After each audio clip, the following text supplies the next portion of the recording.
All right, so one concept I didn't get a chance to go over, but I'm going to address is called formal charge. I taught you guys how to draw Lewis structure, so now it's how do you tell what a good Lewis structure is? And there's sometimes you can draw a Lewis structure multiple ways, and so what they will do on the exam is they'll give you two Lewis structures and ask you which one's a better Lewis structure based on rules. And the rules we really follow are what's called formal charge. Formal charge is a bookkeeping system for electrons. We're basically tracking where the electrons are and who they're assigned to, and it shows their distribution. We call it electron density. That's basically where the electrons are in bonds, basically, in a molecule or a polyatomic ion. So it figures out which one's the best Lewis structure is basically what we're going to do.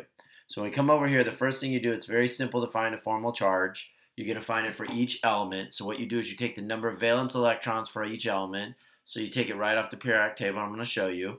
You subtract what are called assigned electrons. Assigned electrons are basically you count each dot around an atom is going to be an assigned electron. So each dot would be one. And then each line counts as one electron as well. Normally we say a line is 2 electrons, but each line counts as an assigned electron because we say it's a shared pair, is an assigned electron. We total those up, and all you do is you subtract valence electrons from that it normally has, like oxygen, for example, has 6. You subtract the number of assigned electrons and you get formal charge. And then I'll show you basically how do you rank formal charge.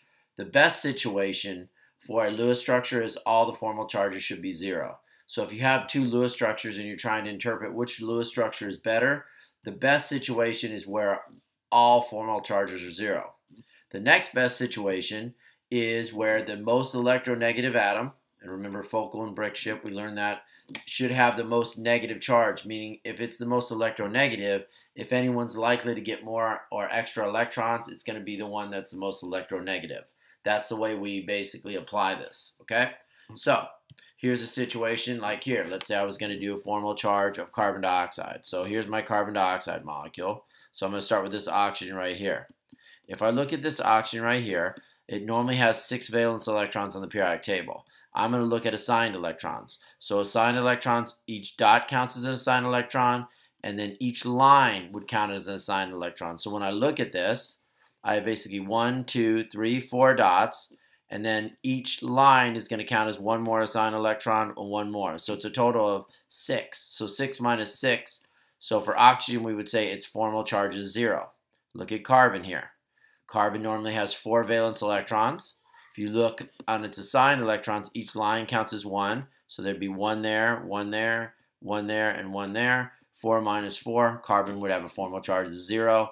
This oxygen is exactly the same way as this one, so the formal charge, we don't even have to do it, is going to be 0. So for this molecule, or carbon dioxide, we would say, compared to another way of drawing it, this would be the correct way. Here's how they pitch it to you on the AP exam. It says 2 Lewis structures can be drawn for the OPF3 molecule.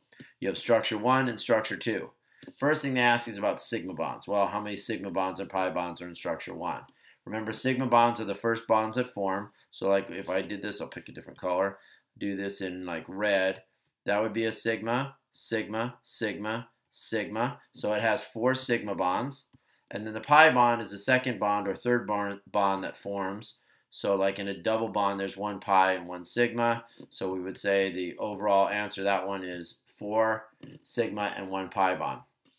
Now we have to get to the point is which one of the 2 structures is correct, justify our answer in terms of formal charge. So I'm going to assign formal charge. So I'm going to start with this F. Fluorine normally has 7 valence electrons. Now I'm going to count the number of assigned. If you notice, there's 6 dots and 1 line. So I have 6 plus 1 more, because the line's going to count as a dot, is 7. So 7 plus 7 minus 7 is going to be 0. So the formal charge for that F is 0. If you notice, these are the same way, 6 dots line, 6 dots line, so I know the formal charge 0 and 0. Then I'm going to try and find the formal charge of phosphorus. Phosphorus normally has 5 valence electrons. If I look at what's assigned, it has 5 lines, or 1, 2, 3, 4, 5. 5 lines represents 5 assigned electrons for each. A line counts as a single electron. So 5 minus 5, phosphorus's formal charge would be 0. Finally, oxygen. When I go to do oxygen, oxygen normally has 6 valence electrons minus, I'm going to count assigned. There's 2 dots there, 2 dots there, which is 4. 1 for each line, which is 6. We would say the formal charge on all these is 0. So structure 1 has all 0 formal charges, so this would definitely be the correct structure, and that's what we would say in the problem. But let's look at structure 2, give you an idea. If we look here, I'm going to do the formal charge on oxygen here. Oxygen normally has 6 valence electrons minus, let's do assigned. You have 2 there, 2 there, 2 there, and 1 there. So in this case, it's 6 minus 7 is going to give me a formal charge of -1. Fluorine has 7 valence electrons normally. If you notice, it has 1, 2, 3, 4, 5, 6, 7. It will have a formal charge of 0. Phosphorus has normally 5 valence electrons. It has assigned electrons 1, 2, 3, 4. So that would end up with a formal charge of +1. And then all the fluorines are 0.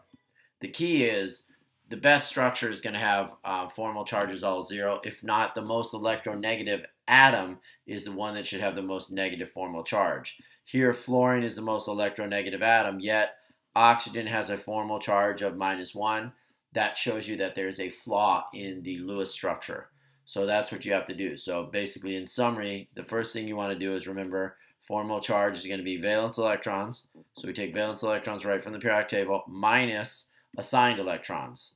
2 things count as assigned electrons. Assigned electrons are either going to be the dots on an atom or 1 for each line. So you get 1 assigned electron for each line, and when you subtract them, what you end up with is your formal charge. And ideally, the best formal charge, best case scenario, is going to be where all formal charges are 0.